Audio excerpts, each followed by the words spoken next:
Mapagpalang araw po sa atin lahat. Daniel Padilla, viral na naman ngayon sa lahat ng social media.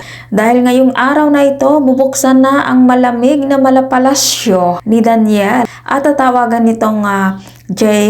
Castles. At makikita ang palasyo na ito ni Daniel sa Tanawan, Batangas. At dito rin nagdaos ng ika-29 na kaarawan si Daniel. At sa hindi po nakakaalam, si Daniel po ang may-ari ng malapalasyo sa Tanawan, Batangas. Sana all. Matatawag nilang maladas nila dito sa Batangas at agaw pansin po ito ngayon sa social media.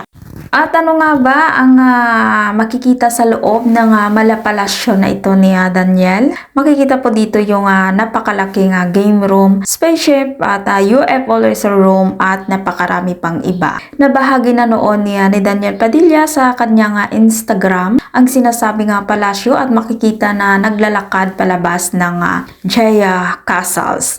At halos makikita na sa video ang kabuuan ng palasyo na ito ni Daniel na may caption na sight to be seen at a happy place coming soon. At ngayong araw mismo, May 1, bubuksan na ang palasyo ni Daniel Padilla sa Tanawan, Batangas. At siguradong dadagsain ito ng mga tao ngayon. Palang Daniel Padilla, congratulations. At naway pagpalain ang iyong negosyo na ito. At kung ikaw hindi pa nakasubscribe ng aking channel, mag-subscribe ka na sa aking channel, Ives K. Velasco. Maraming salamat po at mapagpalang araw po sa ating lahat.